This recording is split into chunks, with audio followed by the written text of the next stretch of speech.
Bonjour et bienvenue pour ce petit voyage ensemble.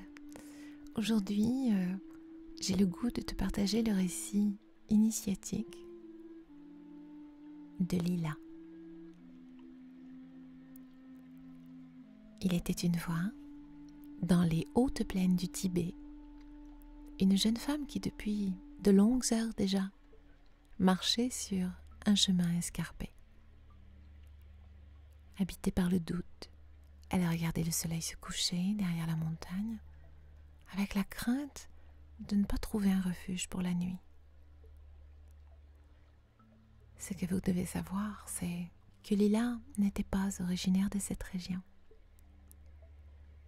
Elle était arrivée là, comme elle était partie de la France, un peu au hasard de ses pas, si du moins hasard il y avait. Mais ce soir-là, son pas l'ayant menée dans ces hautes montagnes, tout en étant subjuguée par les couleurs du coucher du soleil qui caressait les sommets, elle était en proie à un sentiment de peur et d'inquiétude. Cela se manifestait par une grande lassitude de ce monde. Arrivée à un tournant avec soulagement, elle aperçut un peu plus loin un monastère qui était perché dans les nuages.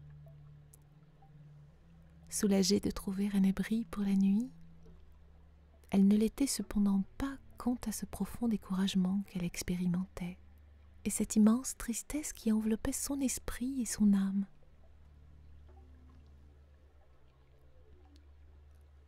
Finalement parvenue devant les imposantes portes, ivre d'épuisement, elle frappa.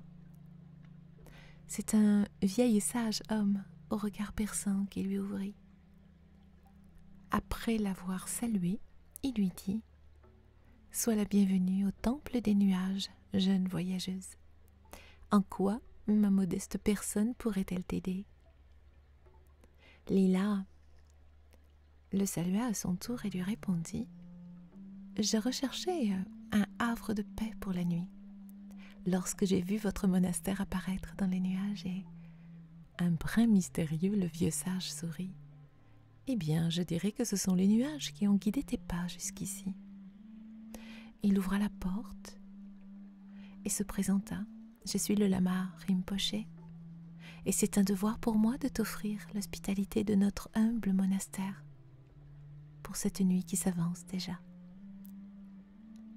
Sur ces paroles de bienvenue, Lila a franchi la porte pour se trouver nez à nez avec un jeune novice. Le lama lui dit « Je te présente Lakpa. Il va te conduire à ton logis où tu passeras la nuit. » Mêlant le geste à la parole, le jeune disciple l'accompagna dans une bâtisse un peu excentrée où elle trouva de quoi dormir et de quoi manger.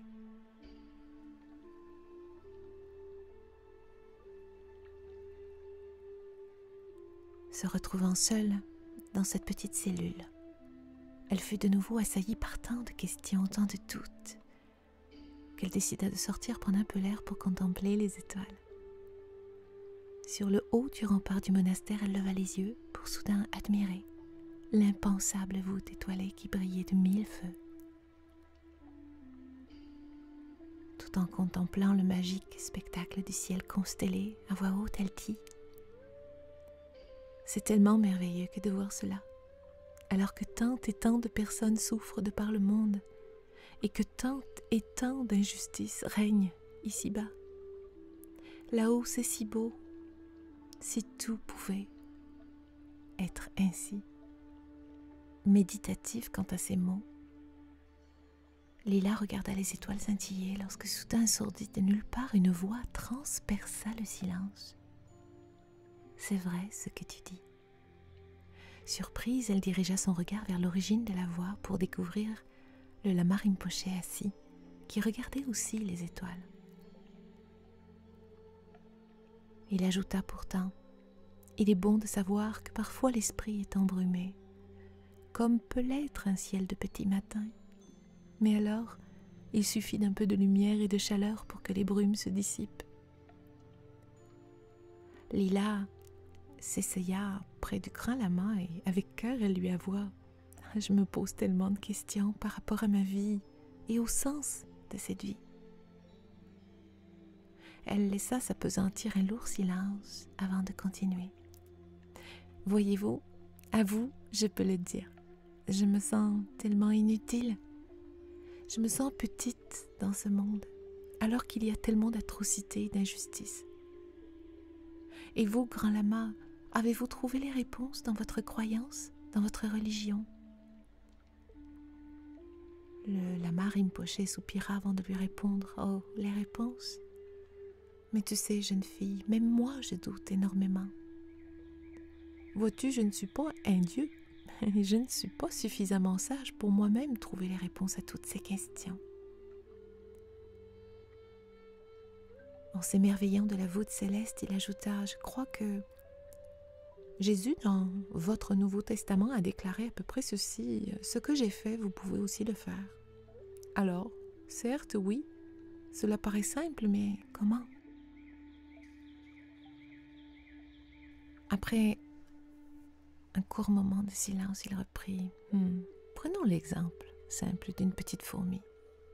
Elle est minuscule et à elle seule, elle ne pourra changer la face du monde, mais pourtant elle fait partie du tout. Elle est à sa place et elle est indispensable au tout. Sur ces mots, Lila plongea dans une réflexion pour s'exclamer: mais cela signifie que chacun est à sa place, même s'il ne peut changer le monde? Un sourire apparut sur le visage du lama. Oui, c'est bien cela. Car vois-tu, changer le monde, ce n'est pas de changer soi-même, mais être soi, car si je suis moi, les autres, à leur tour, changeront. Et c'est le monde alors qui pourra aussi changer. Un peu embrouillée dans ses doutes, Lila objecta: je comprends bien, mais pour cela, il faudrait que les gouvernements changent, que les hommes, que toutes et tous changent, sinon ça ne servira à rien. Avec calme et sérénité, le lama Rinpoché répliqua: à tout cela, je te répondrai par une phrase que vous employez beaucoup chez vous et qui nous apprend que si tout le monde balaie devant sa porte, le monde serait beaucoup plus propre. Surprise, Lila s'étonna. Excusez-moi, grand lama, mais je ne vois pas du tout le rapport. Je ne vous comprends pas.